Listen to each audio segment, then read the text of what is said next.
예, 안녕하세요. 김시안 원장입니다. 오늘은 지구가 점점 붉어지고 있다라고 하는 주제를 가지고서 살펴볼 수 있는 시간들을 갖고자 합니다.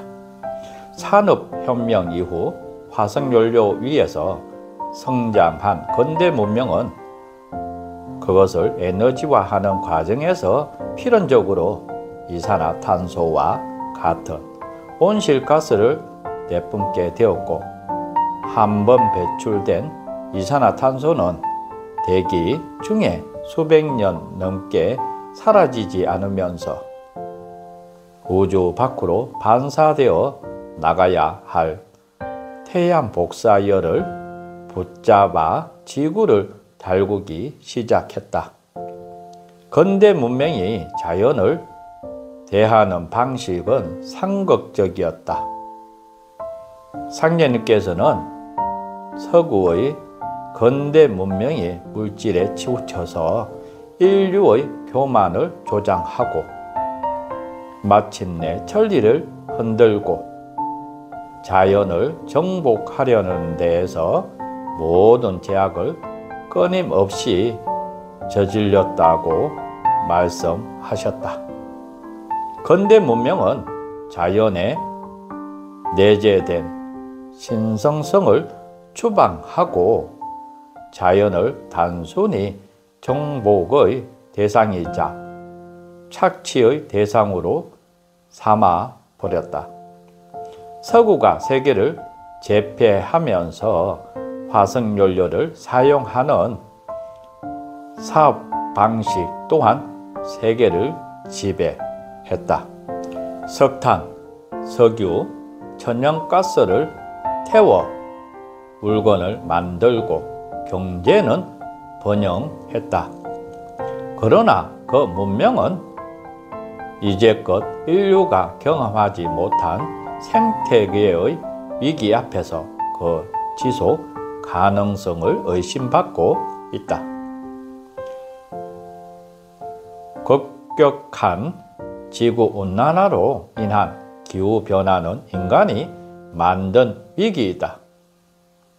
지구의 평균 기온 상승은 생태계에 영향을 미치며 이상기후와 자연재해를 더 극심하게 만든다. 지구의 온도가 2도씨 상승하면 생물종의 약 15 내지 40%가 멸종할 수 있으며 3도씨 상승하면 아마존이 사막화되고 유역이 가라앉으며 4도씨 상승하면 시베리아의 영구 동토층이 녹아 이산화탄소보다 30배 강한 온실가스인 메탄이 분출하고 남극의 얼음이 사라지며 5도씨 상승하면 해안 도시가 멸망하고 해저의 메탄화 이드레이터가 녹아 분출하며 6도씨 상승하게 되면 인류를 포함한 모든 생물체가 멸종한다고 예측한다.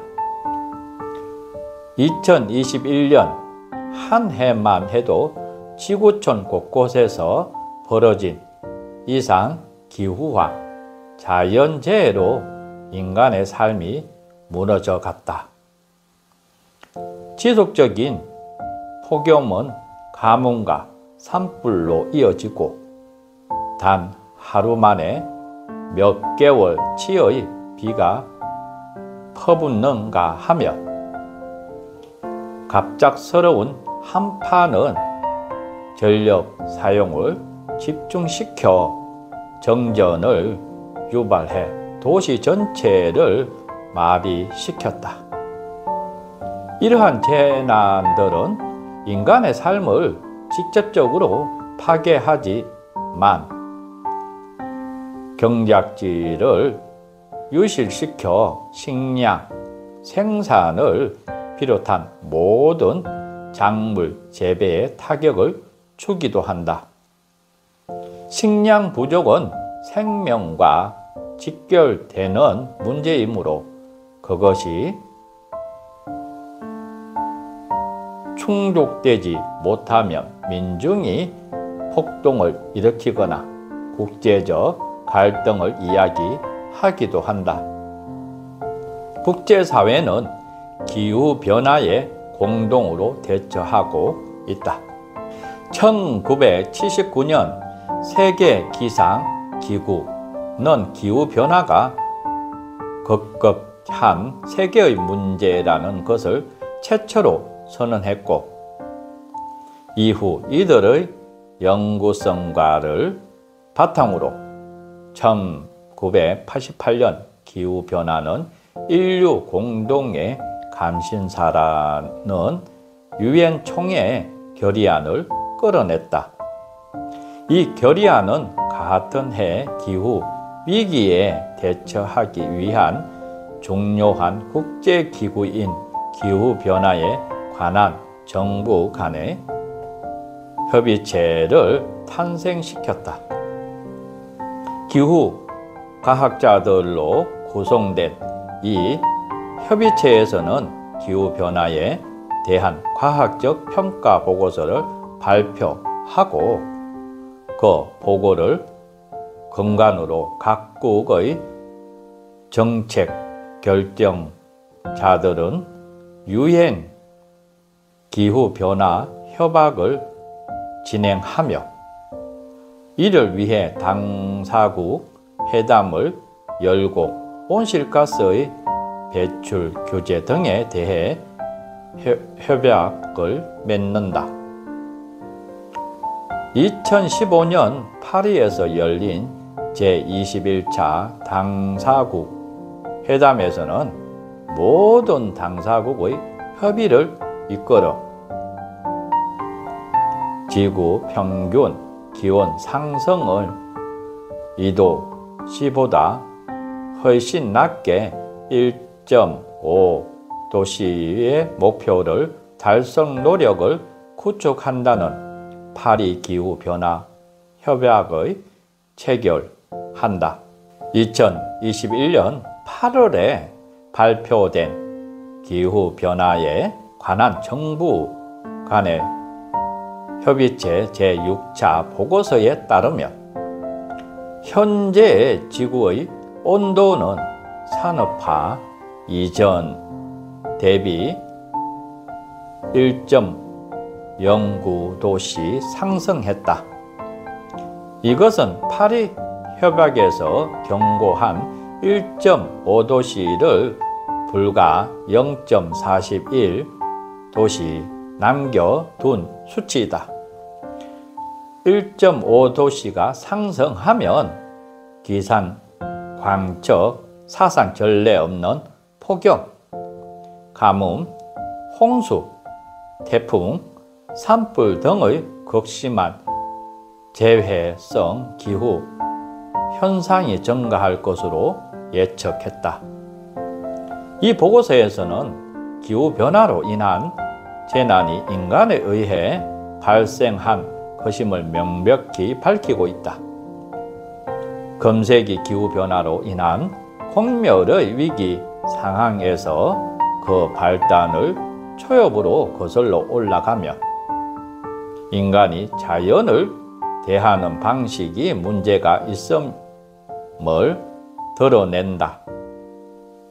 인간이 자연을 자원으로 대상화하고 무분별하게 사용하면서 지구의 대기의 조성을 변화시켰고, 이것은 결국 지구로 하여금 수많은 재해성 기후를 일으켜 인간을 다시 공격하는 상극적 관계로 진행되어 온 것이다. 이러한 관계에서 비롯된 생태 위기는 우리의 수도와 동떨어진 문제라 할 수 없다. 인간과 자연의 관계를 성찰하고 그것을 근원적으로 회복하려는 노력이 우리의 수도 속에 담겨 있기 때문이다. 대순진리에는 1991년 6월 22일 하지 때부터 공부를 시작했다. 도전님께서는 이 공부에 후천 성경 5만 년이 달려있고 후천의 천지도수 또한 이 공부에 의해서 제약을 받는다고 말씀하시며 우리의 조그마한 잘못으로 후세에 재앙을 끼칠 수 있다고 경계하셨다. 후천이 지상 성경이 되려면 자연재해와 같은 현상이 없어야 하고 이를 위해서 후천의 천지도수가 잘 짜여져야 하는데 그것이 우리 공부에 의해서 정해진다는 것이다. 주지하다시피 우리의 수도 방법 중 하나인 공부는 시약과 시법으로 구분되고 각 공부반은 하루에 36명씩 들어가며 시약은 5일마다 초강식, 15일마다 합강식을 올리고 45일이 되면 본강식을 행한다. 도전님께서 시약 공부는 자리 공부이며 1년 12달 24조루와 72후를 사람이 맡아 지켜나가는 것이라고 말씀하셨다. 그리고 그 자리에 대해 우리 이런 자리가 없어서 못하지는 않는다. 1년 속에 4개가 있고 12달 24조로 360일이 있다. 하루 속에 24시가 있고 그 속에 분, 초가 있는데 모두 자리가 된다 라고 말씀하셨다. 1년 4개 12달 24절 후 360일은 시간을 기본 단위로 한다. 여기서 말하는 시간은 시계 속의 기계적 시간이 아니라 자연의 시간이자 천지의 시간을 말한다. 만일 누군가 공부 자리를 빠지게 되면 그에 합당하는 자연의 시간이 비게 된다. 그렇게 되면 절후가 빠지고 결국 봄이나 여름 같은 계절이 빠지게 된다. 이것은 천지의 도수를 거르치는 일이다. 공부에 드는 한 사람이 자연의 시간을 맡는다는 것은 인간이 자연의 일에 깊숙이 관여하는 것이고 이것은 곧 인간과 자연이 하나의 자리에서 만나 화합할 수 있는 관계의 장을 마련하는 것이다. 이러한 만남은 이미 상극이 되어 버린 관계를 인간의 노력으로 개선할 기회를 준다. 인류가 자연을 정복하고 착취했던 교만에서 벗어나 자연과 화해하고 상생하는 시간을 말한다.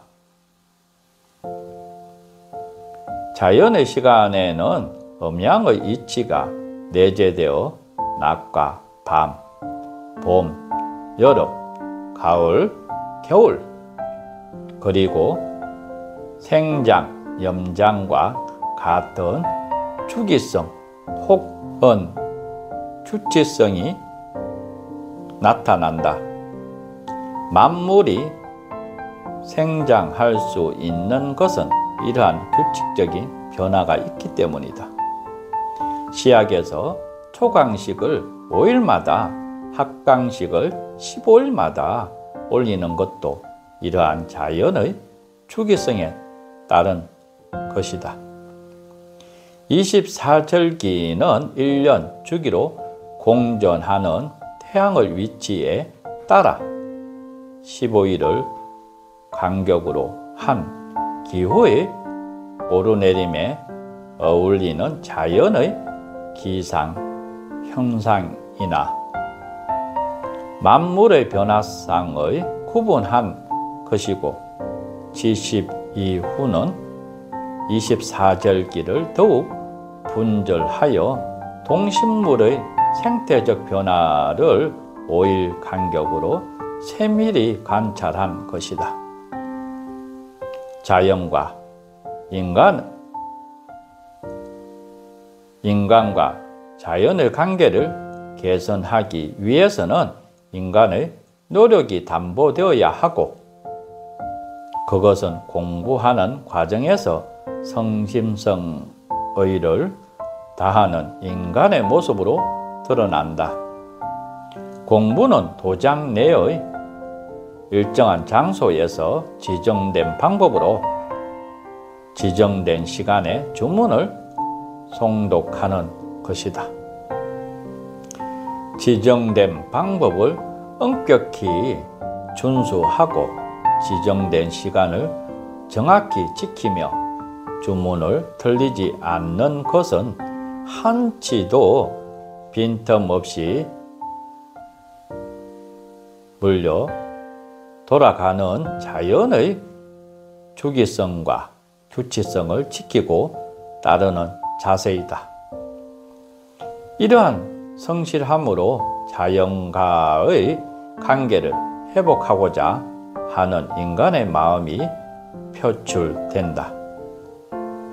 국제사회는 생태 회복을 위해 노력하고 있고 대순진리해 수도인은 후천성경을 위해 수도하고 있다. 우리의 수도 생활과 생태를 염려하는 마음은 별개의 영역이 아니다. 우리의 공부에서 자연과의 관계를 회복하여 후천을 지상 성경으로 만들고자 하는 생태 친화적인 부분을 느낄 수 있다. 우리의 공부는 인간만을 위한 공부가 아니다. 천지의 모든 군생 만물을 살리고 보존하는 공부이다. 더 나아가 많은 수도인이 공부에 동참하고 또 성실히 공부에 임하는 것은 지금까지 인간이 생명을 유지할 수 있도록 은혜를 베푼 천지에 보답하는 길이기도 하다. 오늘 지구가 점점 붉어지고 있다 라고 하는 주제를 가지고서 살펴볼 수 있는 시간들을 가져보았습니다. 오늘 하루도 행복하고 즐겁고 뜻한 바를 다 이루었으면 합니다. 오늘 김시안 원장이었습니다. 감사합니다.